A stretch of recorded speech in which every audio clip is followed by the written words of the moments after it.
जहाँ तक हम लेक्चर देखे थे उसके आगे का आज लेक्चर हम लोग देखेंगे।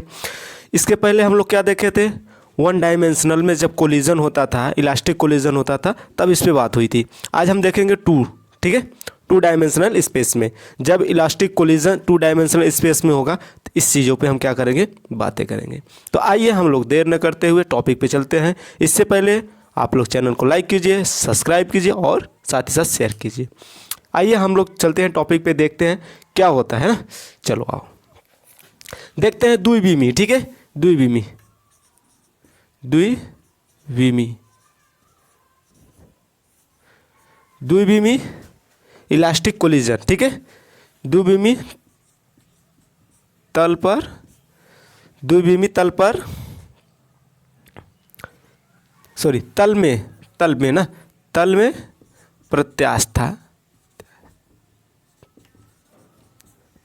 संघट्य, इसको इंग्लिश में हम क्या कहते हैं, इलास्टिक कोलिजन। इलास्टिक कोलिजन देखो, इलास्टिक कोलिजन इन टू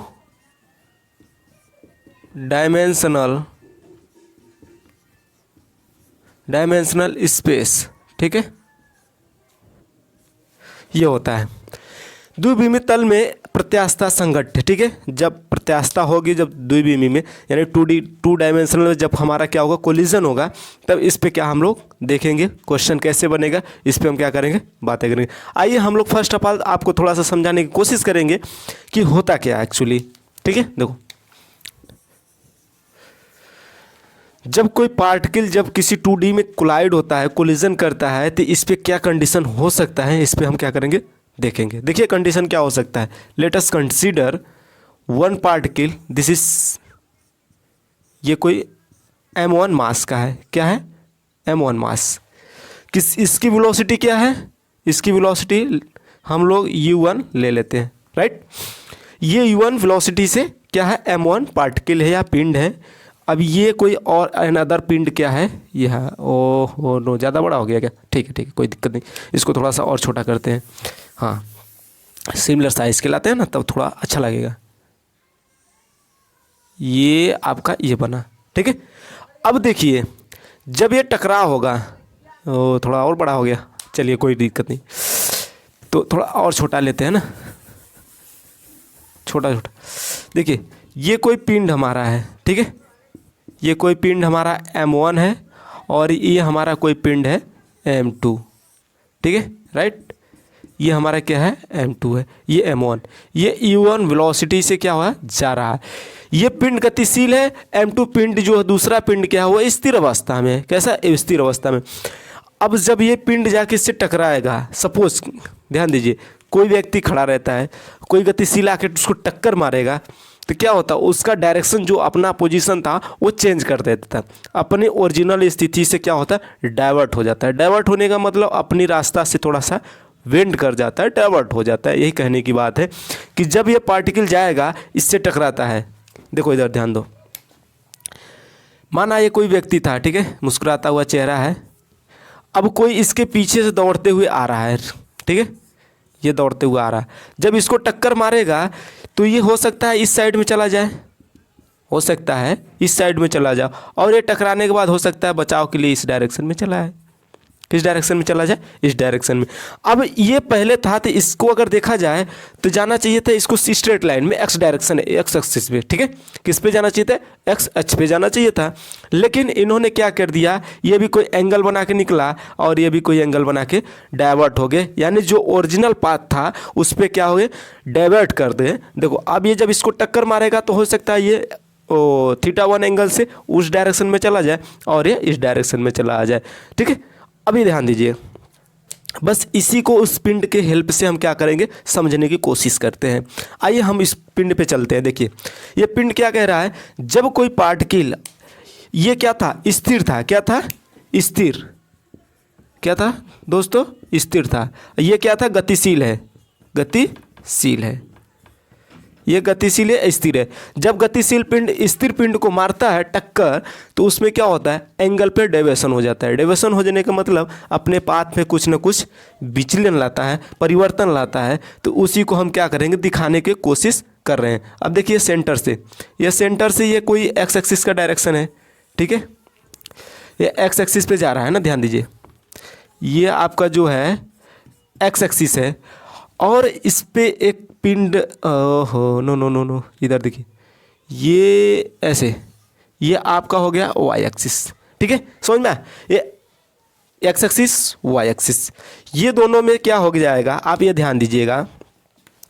ये जब टक्कर मारेगा तो हो सकता है ये पिंड इस डायरेक्शन में चला जाए और एक पिंड क्या आ जाए, इस डायरेक्शन में चला है। समझ में आ रहा है? ये जो डॉटेड लाइन मैंने इंडिकेट कर रहा हूँ, ये इंडिकेट तब हो रहा है जब पार्टिकल क्या हो जा रहे हैं, टक्कर हो जा रहे हैं, कोलिजन हो जा रहा है। कोलिजन के बाद ये कंडीशन अप्लाई होगा। तो सपोज करते हैं ये जो पिंड है, ठीक है, ये m1 इधर जा रहा है v1 वेलोसिटी से। ये क्या है पिंड, ये मान लेते हैं m2 है। ये m2 पिंड है, v2 वेलोसिटी से क्या कर रहा है, जा रहा है। अब ध्यान दीजिए, जब ये पिंड क्या है, m2 है और ये पिंड m1 है, जब दोनों पिंड क्या है अपने डायरेक्शन से चेंज हो रहे हैं तो ये कोई ना कोई एंगल बनाएगा। मान लेते हैं θ1 बना रहा है और ये θ2 बना रहा है, राइट।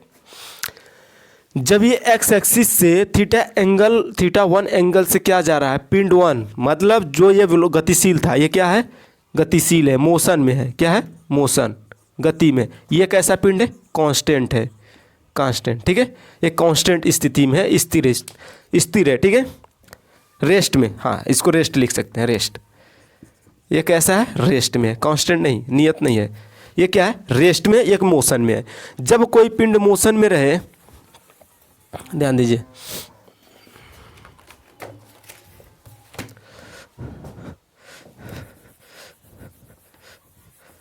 चलो हम इसको थोड़ा सा मिटा देते हैं, इस चीज़ को ध्यान दीजिए। जब कोई पिंड गतिशील था, मोशन में था और रेस्ट वाले पार्टिकल को, पिंड को टक्कर मारेगा, तो ये क्या करेगा, अपने ओरिजिनल स्थिति से डाइवर्ट हो जाएगा। ये θ1 एंगल से क्या हो रहा है, जो गतिशील मोशन में जो पिंड था वो θ1 से डाइवर्ट होकर ऊपर की तरफ चला गया और एक क्या हो गया, उसके अपोजिट एंगल में θ2 बना के नीचे की तरफ गया। अब इन दोनों को हम क्या करेंगे, अच्छे से समझने की कोशिश कर रहे हैं, राइट। देखिए इधर मैं समझाने की कोशिश कर रहा हूँ। इधर माना कोई पिंड ऐसे है ना, देखो कोई इस तरह से पिंड है। जब ये पिंड अपनी डायरेक्शन से क्या करेगा, ये एक्स एक्सिस है और ये कोई मान लेते हैं ये वाई एक्सिस है, ठीक है, ये वाई अक्ष है। जब पिंड क्या कर रहा है, ध्यान दीजिएगा, जब पिंड यहाँ से ऐसे जा रहा है, v1 वेलोसिटी से जा रहा है, कौन सा पिंड, m1 पिंड है। ये कैसा पिंड है, m1 है। और ये m2 पिंड है, क्या है, m2 पिंड है। ये किस वेलोसिटी से जा रहा है, v2 वेलोसिटी से जा रहा है। अब इन दोनों के बीच में एंगल थीटा बन रहा है, ये θ2 बन रहा है। समझिएगा ज़रा। जब ये θ1 बनाएगा तो जिस एंगल से बनता है, जिस लाइन से एंगल्स बनाता है, सट के बनता है, टच करता है, उससे हम क्या लेते हैं, cos थीटा में। तो ये आपका क्या हो जाएगा, v1, ऊपर की तरफ लिख देता हूँ, v1 cos θ1। अब इसकी रिस्पेक्ट में ये क्या हो जाएगा, v2 cos θ2 हो जाएगा। अब इसके जस्ट अपोजिट ये क्या हो जाएगा, v1 sin θ1। अब इसको मैं एक डॉटेड लाइन बनाऊँ तो ये क्या देगा आपका, v2 sin θ2। ये चीज़ें समझ में आ रहा है, समझो एक बार और ज़रा समझिए। जब कोई पिंड इसको टक्कर मारा, मान लेते हैं वो m2 क्या है, इधर दिखा देते हैं m1 को, लो ये m1 है, ठीक है, ये m1, ये m2 था। कैसा पिंड था, m2। ये मोशन में था, किस में, ये मोशन में, ये वाला रेस्ट में है।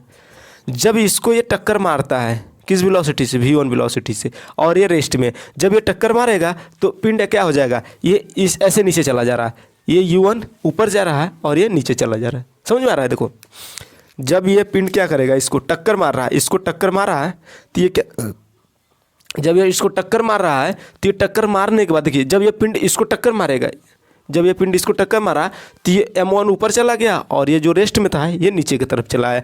इन दोनों के बीच में कोई एंगल फॉर्म हुआ किस डायरेक्शन के एक्स अक्ष के सापेक्ष। चलिए इसी को हम समझाने की कोशिश कर रहे थे। जिस लाइन से एंगल टच में रहता है उसको कॉस थीटा में लेते हैं, उसके जस्ट परपेंडिकुलर साइन थीटा लिया जाता है। जस्ट ये दो एंगल, ये जो आपको वेलोसिटी जा रहा है ये दो पार्ट में क्या हो जाता है, वियोजित हो जाता है, दो पार्ट में वियोजित हो जाता है। एक तो ये वेलोसिटी क्या कर रहा है, एक्स एक्सिस पे v1 cos थीटा वेलोसिटी काम कर रहा है और वाई एक्सिस पे v1 sin थीटा 1 वेलोसिटी से जा रहा है। ये जो आप v1 वेलोसिटी से जो जा रहा है पिंड 1 वो दो मोशन कर रहा है, एक तो एक्स एक्सिस में कर रहा है एक वाई एक्सिस में। जो एक्स एक्सिस में मोशन कर रहा है वो कितना है, v1 cos थीटा 1 एक्स अक्ष के डायरेक्शन में मोशन कर रहा है। दूसरा क्या कर रहा है, v1 sin theta 1 Y axis पे क्या कर रहा है, शो कर रहा है, राइट। चलिए आगे हम इसको थोड़ा सा बढ़ाते हैं। देखिए जब पिंड क्या था, जब आपस में टकराव नहीं हुई थी तब तो इन दोनों की स्थिति ठीक थी, लेकिन ये कैसा कोलिजन है आप समझिएगा ज़रा। अगर आप इससे पहले वाला वीडियो देखे होंगे तो उसमें शायद बताया गया है कि इलास्टिक कोलिजन क्या होता है। जब इलास्टिक कोलिजन होता है प्रत्यास्था संघट्ट वह होता है जिसकी संवेग संरक्षित रहे, तो हम कह लेंगे संवेग संरक्षण के सिद्धांत से, ठीक है। लिख दे रहा हूँ संवेग संरक्षण सिद्धांत से, ठीक है। संवेग संरक्षण सिद्धांत से, संवेग संरक्षण सिद्धांत से क्या होता है, पिंड की गति जो पहले थी संघट्ट के बाद भी क्या रहेगी, वही रहेगी। यानी पहले मतलब जब पिंड टकराई नहीं थी तब और टकराने के बाद दोनों में क्या ऊर्जा क्या रहेगी, संरहित रहेगी, संरक्षित रहती है, ठीक है। इसी चीज़ को हम क्या कर रहे हैं, बताने की कोशिश कर रहे हैं। देखो m1 u1 plus m2 u2, ठीक है।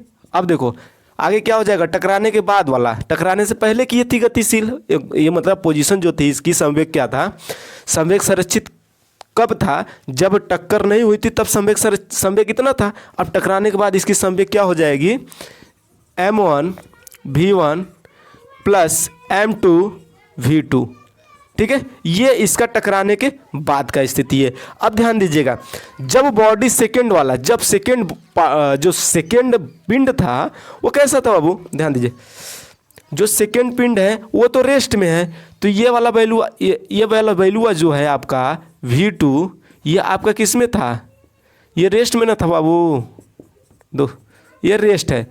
जब ये रेस्ट में रहेगा तो ये जीरो हो जाएगा, तो आपका बचेगा क्या, m1 u1 बराबर m1 v1 plus m2 v2, इसको इक्वेशन 1 भी मान सकते हो, राइट। अब आगे देखिए, ये संवेग संरक्षण के सिद्धांत से था। अब हम कह लेंगे कि अब एक्स अक्ष के सापेक्ष संवेग संरक्षण का सिद्धांत, ठीक है। जब एक्स अक्ष के अनुदिश, लिख दे रहा हूँ, एक्स अक्ष के अनुदिश, जब एक्स अक्ष के अनुदिश की बात करें, अनुदिश संवेग संरक्षण सिद्धांत से, संवेग संरक्षण सिद्धांत, ठीक है। एक्स अक्ष के अनुदिश संवेग संरक्षण का सिद्धांत की बात कर रहा है। एक्स अक्ष के अनुदिश संवेग संरक्षण का सिद्धांत हम देखेंगे क्या है, ठीक है, सिद्धांत से। चलो एक्स एक्सिस पे आप देखिए, एक्स एक्सिस पे क्या हो रहा है, इस चीज़ को मैं घटना को लिख दे रहा हूँ। ये ऊपर क्या हो जाएगा, v1 cos थीटा 1, और इसके रिस्पेक्ट में, इस वाले एंगल के रिस्पेक्ट में क्या हो जाएगा, v2 cos थीटा 2। अब देखिए अगर एक लाइन और ऐसे बनता तो अब इसको क्या शो करते हैं, v2 इसके रिस्पेक्ट में परपेंडिकुलर, तो ये हो जाएगा साइन थीटा 2। अब ये क्या हो जाएगा, v1 साइन थीटा 1, ठीक है, ये थीटा है, राइट, थीटा 1 हो जाएगा, समझ में आया।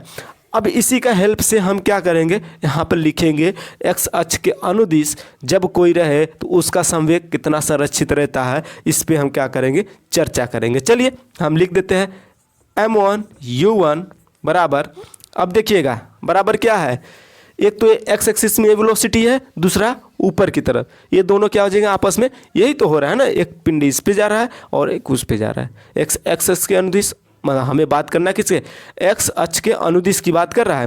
तो एक्स अक्ष ये किस पे हो गया, वाई पे, और ये भी वाई पे। तो एक्स एक्सिस पे क्या है, यही दोनों है, V1 और V2, यानी V1 cos theta, V2 cos theta, यही तो है। तो हम इसको लिख लेंगे M1 V1 cos theta 1 plus M2 V2 cos theta 2 इसको हम क्या मान लेंगे, इक्वेशन 2 मान लेंगे, राइट। चलो आगे देखते हैं। अब जब ये एक्स अक्ष के अनुदिश हो गया, अब हम इसी लगे हाथ क्या कर लेंगे, वाई अक्ष के अनुदिश देख लेंगे। वाई अक्ष के अनुदिश, वाई अक्ष के अनुदिश, वाई अक्ष के अनुदिश संवेग संरक्षण, संवेग संरक्षण सिद्धांत से, ठीक है। संवेग संरक्षण सिद्धांत से क्या निकलेगा, ध्यान दीजिएगा, संवेग संरक्षण सिद्धांत से ये निकलेगा। अब हमको देखना है, अब एक्स वाला को हमको देखना नहीं है, ये एक्स एक्सिस पे, जैसे देखिए ये दिख रहा है, ये वाला जो है ये एक्स एक्सिस को इंडिकेट कर रहा है, ये वाई एक्सिस को।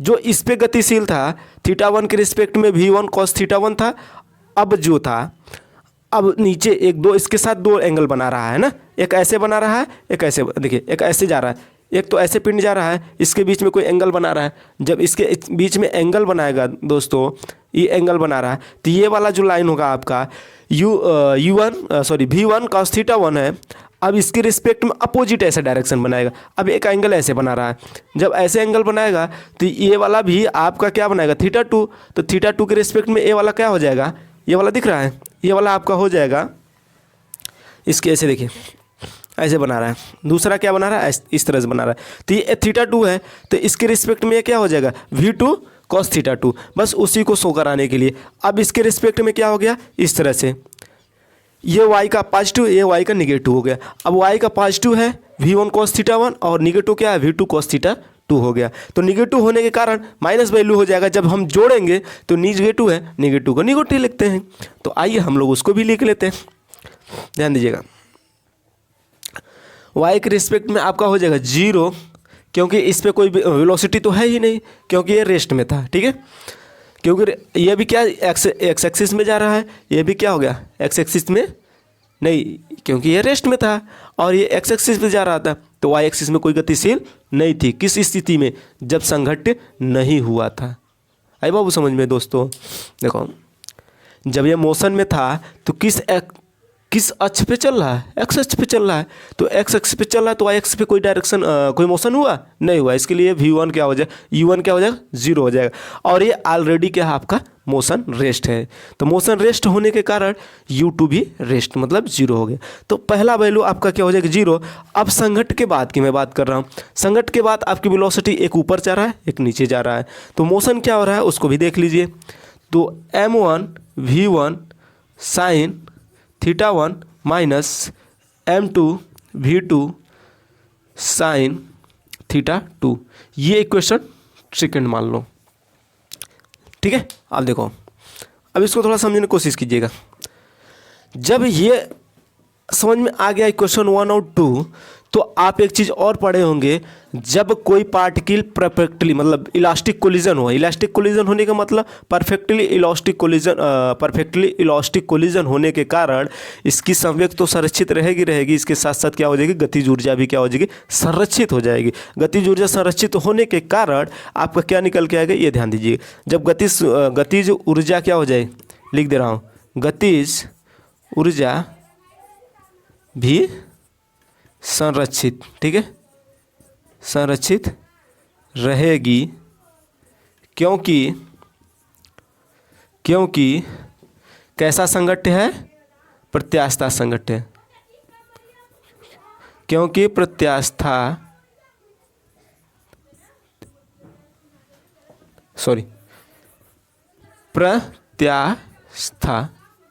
संघट्य है, ठीक है। क्योंकि प्रत्यास्था संघट्य है, जब प्रत्यास्था संघट्य रहता है तो गतिज ऊर्जा भी क्या रहती है, हमारी ऑलरेडी संरक्षित रहती है दोस्तों। आई बस समझ में, चलिए आगे देखिए। आगे आपका क्या निकल के आएगा, जब दोनों संरक्षित हो गए तो सिंपल सी बात है, आपको समझ में आएगा। देखो मैं थोड़ा सा क्या करूँगा, इसको ऊपर को थोड़ा सा गायब कर रहा हूँ क्योंकि हमें नीचे स्पेस दिखेगा नहीं। तो चलो हम इसको ऊपर से थोड़ा सा लिखते हैं, ठीक है। जिसको लिखना होगा वो स्क्रीनशॉट करके रख लीजिएगा। आगे चलो देखते हैं, ठीक है। आगे देखो क्या निकलता है। इक्वेशन 1 भी गायब कर देते हैं और चलिए इतने से हमारा काम हो जाएगा। आगे हम लोग देखेंगे। देखो जब यहाँ तक गतिज ऊर्जा हमारा संरक्षित रहेगा तो आप जानते हैं गतिज ऊर्जा जब संरक्षित रहता है तो हाफ m1u1 का स्क्वायर v2 क्यों 0 है, क्योंकि गतिज ऊर्जा आपकी मोशन नहीं है बाबू, मोशन ही नहीं है कोई, तो मोशन नहीं है तो क्या हो जाएगा, अब आगे आ जाएगा हाफ m1 v1 का स्क्वायर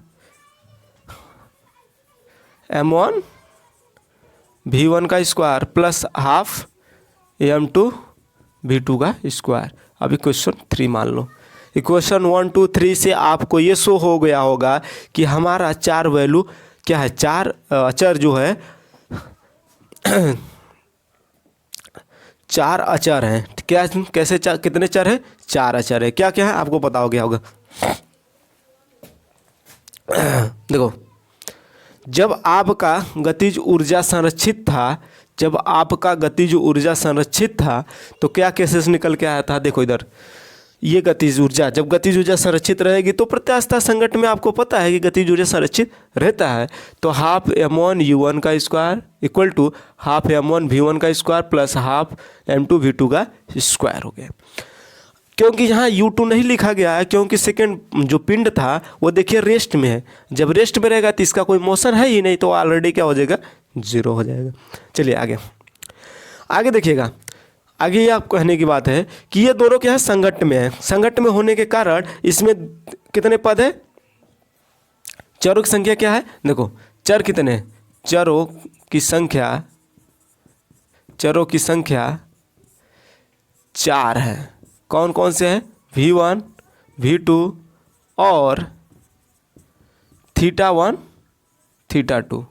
ये आपके क्या हैं, 4 अचर हैं, ठीक है। 4 क्या हैं, अचर हैं, लिख देते हैं 4 अचर हैं। तो हम यह मान सकते हैं, तो हम यह मान लें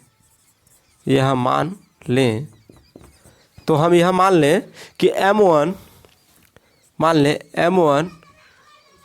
m2 और u1 का मान, तो हम यह मान लें कि m1 m2 और u1 का मान ज्ञात है, ठीक है। यह हो गया, राइट। चलिए ये वीडियो था किस पे, इलास्टिक कोलिजन इन 2 डायमेंशनल स्पेस पे था। इलास्टिक कोलिजन इन 2 डायमेंशनल स्पेस पे यहाँ तक। अब आगे हम लोग देखेंगे पूर्णतः जब परफेक्टली इन इलास्टिक कोलिजन, पूर्णतः अप्रत्यास्था कोलिजन जब रहे तो उस पर क्या केस बनता है। चलिए हम उसको भी थोड़ा सा इसमें कंटेंट को जोड़ते हैं ना। चलिए देखिए, जब पूर्णतः इन इलास्टिक कोलिजन रहेगा, जब पूर्णतः इन इलास्टिक कोलिजन रहता है तो क्या निकल के आता है उसको भी देख लीजिए। जब पूर्णतः क्या रहे, इन इलास्टिक कोलिजन रहे, जब पूर्णतः इन इलास्टिक कोलिजन रहता है तो क्या निकल के आता है उसको भी देखते हैं हम लोग, ठीक है। चलो थोड़ा सा इसको इरेज कर लेते हैं अच्छे से, ठीक है। नहीं तो शब्दों का क्या हो जाएगा, इसी में मिक्सिंग हो जाएगा, पता नहीं चलेगा कौन सा क्या है, ठीक है। थोड़ा सा इसको मैं इरेज करता हूँ। हाँ, और एक चीज़ मैं बताना चाह रहा हूँ, ये जो आपका टॉपिक चल रहा है, ये आपका टॉपिक जो है बहुत ही महत्वपूर्ण चैप्टर और बहुत ही महत्वपूर्ण पॉइंट्स हैं, ठीक है।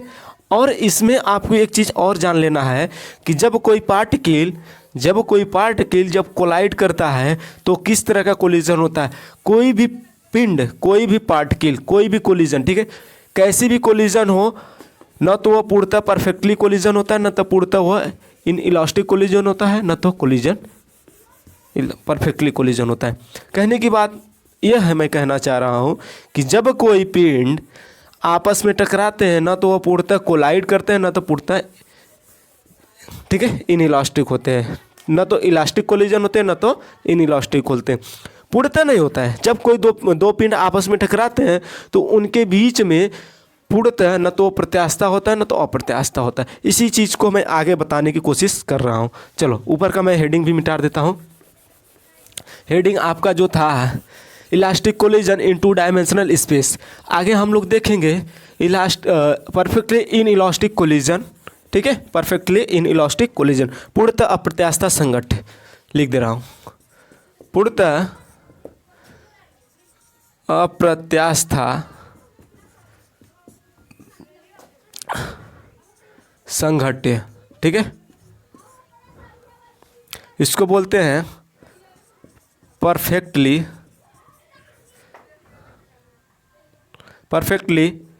In elastic collision, perfectly in elastic collision हो गया। परफेक्टली इन इलास्टिक कोलिजन में आप यह ध्यान दीजिएगा, परफेक्टली इन इलास्टिक कोलिजन में हम आपको बताने की कोशिश ये करेंगे कि माना M1 M2 दो पिंड हैं, क्या है, दो पिंड हैं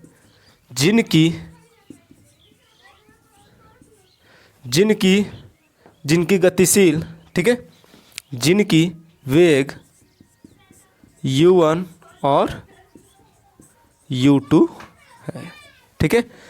जब ये टकराते हैं, टकराने के बाद, ठीक है, लिख दे रहा हूँ, अप्रत्यास्था संघट्ट के बाद, अप्रत्यास्था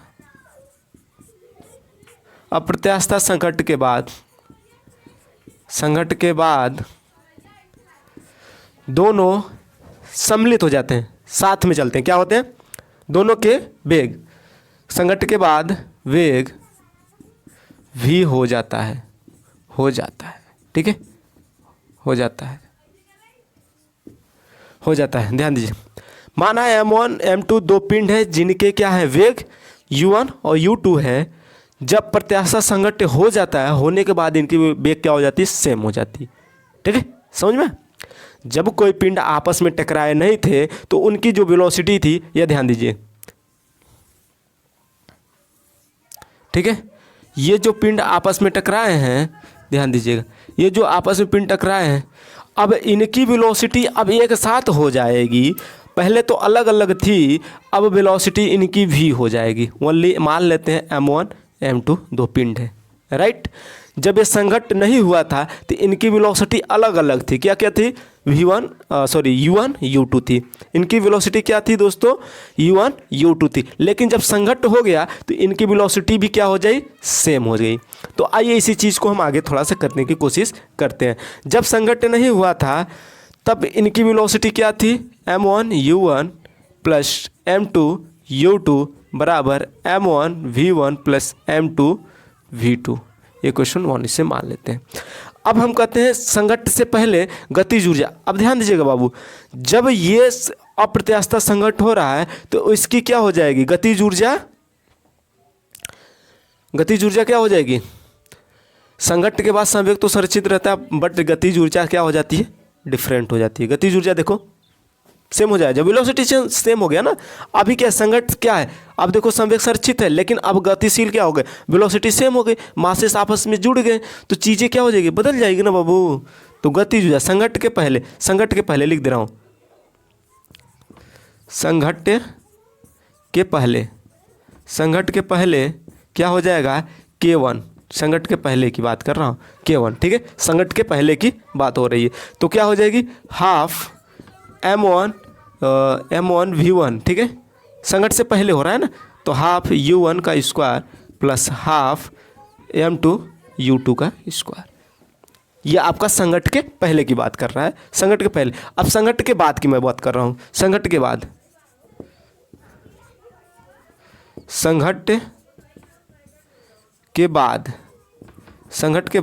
गतिज ऊर्जा, ठीक है,